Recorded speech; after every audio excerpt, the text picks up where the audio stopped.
법무부 장관님, 네, 최근에 그 세월호 가족분들이 제기했던 소송 상고를 정부에서 포기하신 부분에 대해서는 좋은 결정을 해주셨다라는 감사의 인사를 먼저 좀 드리겠습니다. 하고 질의할 겁니다.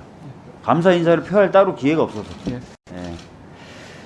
자, 그 다음에 최근에 이제 오늘 박대출 의원님이 대표 발의한 중대재해처벌법 개정안이 지금 올라 있어요. 근데 여기 보면은 내용이 다 아시겠지만 법무부가 이제 안전 관련된 어떤 기준을 권고하고 그 기준을 따르는 기업에게 일정 정도 인증을 해주는 거예요.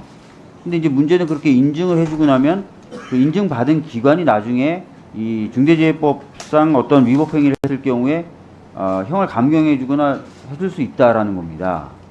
그래서 이 부분에 대해서 이제 그 제가 드는 생각이 혹시 장관님 2013년도에 당진 현대제철에서 아르곤 가스 폭발 사고 있었던 거 혹시 기억나십니까? 제가 아주 구체적으로 기억 안 납니다만 그 사안에 대해서는 알고 있습니다. 예, 그때 굉장히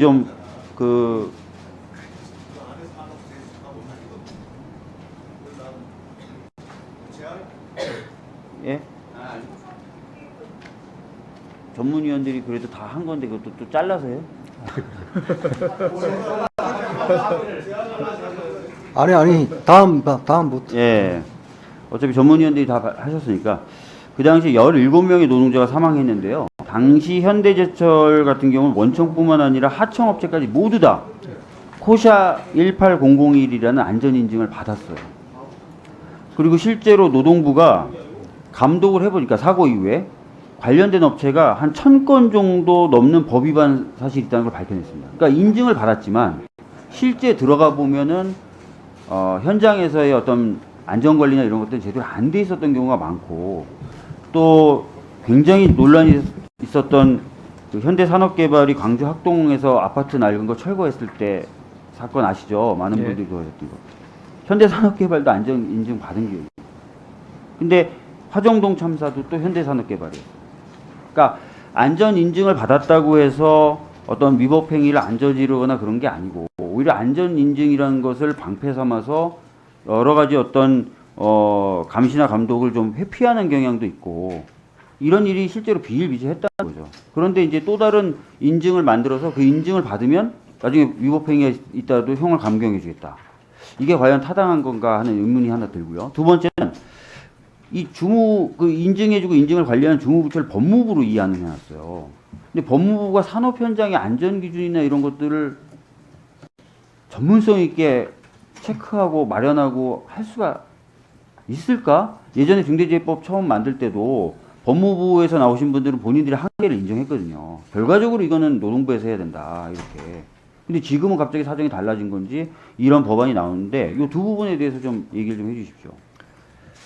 첫째로 중대 재해를 막고 줄여야 한다는 마음은 저도 똑같을 것 같습니다. 다만 방법론적으로 어떻게 해야 되느냐 여러 가지 생각이 있을 것 같은데요. 이 중대재해처벌법 현행법을 어떤 식으로 보완할 것인가 이거는 진영에 따라서도 많이 나뉘고 여러 가지 다양한 생각이 있을 것 같습니다. 저희는 이 법안에 대해서 그냥 단순하게 찬성한다든가 단순하게 지지한다 이런 입장은 아닙니다. 이 관련해 가지고 위원회 논의하실 때 집중적인 의견을 내겠다는 말씀을 드리고요. 말씀하신 거죠. 공감하는 부분은 이 법안에서는 법무부가 고시를 내게 되고 기준을 만들게 되잖아요. 그랬을 때 지금 이미 산업안전보건법상 고용노동부장이 내는 고시가 있지 않습니까? 그것과의 관계는 어떻고 그거의 선후 관계는 어떨 것인지 그런 부분에 모호한 점이 말씀하신 점은 충분히 있다고 생각합니다. 다만 이제 이런 인증이라든가 이런 부분은 없는 것보다는 하게 되면 그래도 어떤 형식적인 절차를 거치게 되는 적어도 하나의 배리어가 되는 효과는 있을 거라고 생각합니다만 그게 뭐 만능이 될 거다. 저도 그렇게 생각하지는 않습니다. 말씀하신 것처럼 굉장히 어려운 문제고 저도 이 부분에 대한 정답을 정확하게 아직까지 잘 모르겠습니다. 다만 이 부분에 대해서 여러 가지 사회적인 논의를 하면서 공론을 만들어갈 부분이고 저희 법무부가 거기에 대해서 허심탄회하게 이 법안 심사 과정에서 의견을 내겠습니다. 예, 한동훈 법무부 장관님, 오늘 말씀하신 거 들어보니까 김건희 여사에 대한 도이치모터스 주가 조작 사건 관련하여 서면 조사는 있었다. 시기는 전 정권 시기다라고 얘기를 하셨어요. 네, 제가 그렇게 보고 받았습니다. 대략 언론 보도나 이런 것들하고 좀 종합을 해보면 21년 말이나 22년 초가 될 것 같고, 물론 정확히 특정은 못 해주시겠지만, 예.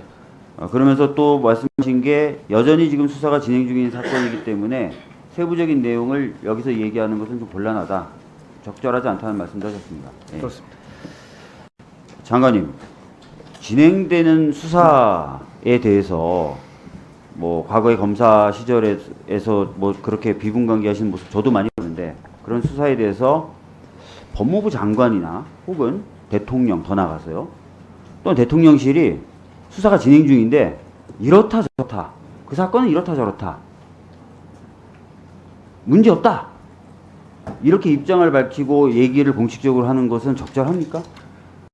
보통 이제 대통령실에 친인척과 관련하는 분들이 많은데 간략하게 얘기해 말씀드리면 주시죠. 네. 과거에 보면 이스타젯의 문재인 대통령의 사위 문제가 관해서 여기 계신 김기현 의원께서 그거 아니다라고 입장을 내셨던 적도 있거든요. 그러니까 과거에 적절합니까, 이런 일들이 그런 게? 많이 있었는데 적절합니까? 저는 가급적이면은 본인 개인이 하는 게 맞다고 봅니다. 다만 그것이 어떤 대통령실이라든가 이런 쪽에 직접적인 어떤 공격이라든가 방어 차원의 어떤 그런 문제가 있다면 어느 정도 말을 할 수는 있긴 합니다만 가급적이면 본인 스스로 하는 것이 맞다고 안 하는 게 생각합니다. 맞죠. 그런데 지금 도이치모터스 사건 관련돼서 이미 대통령실에서 2번이나 입장을 냈어요.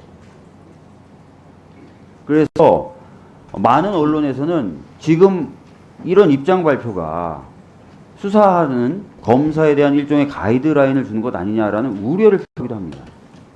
이거는 우려기 때문에 뭐 장관님께서 굳이 여기에 대해서 과거부터 많이 있어왔고 거기에 대해 흔들리지 않을 것이라는 그래서- 말씀드립니다. 그래서 수사는 굉장히 독립적이고 중립적으로 이루어져야 되는데, 대통령실이 저런 식으로 계속해서 입장을 발표하는 이 사안에 대해서 과연 검찰이 제대로 수사할 수 있을까라는 의구심이 드는 겁니다.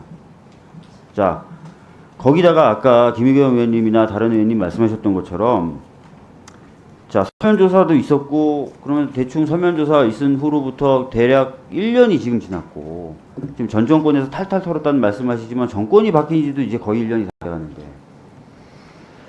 종교를 못하고 있는 것도 참 납득이 안 돼요. 만약에 전 정권에서 탈탈 털었었는데도 아무것도 안 나왔다면 오히려 정권이 바뀐 뒤에 종교라는 게 더 쉬울 것 같고, 큰 문제가 없을 것 같은데 종교를 못하고 있고, 그런 가운데 재판 과정에서는 김건희 여사의 여러 의혹에 대해서 뒷받침할 만한 것으로 보여지는 그런 진술이라든지 자료들이 나오고, 대통령실은 저렇게 자기들이 먼저 나서서 아무 문제 없다, 아무 문제 없다 하고 있고,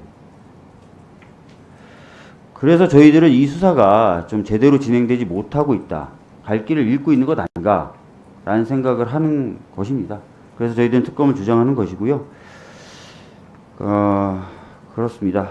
장관님 생각 짧게만 좀 듣고 다른 분에게 좀 질문하겠습니다. 예, 말씀드린 것처럼 집중적으로 수사가 됐던 것이고 지금 1심 판결 결과까지 잘 감안해서 검찰이 수사해서 잘 처리할 거라고 생각합니다.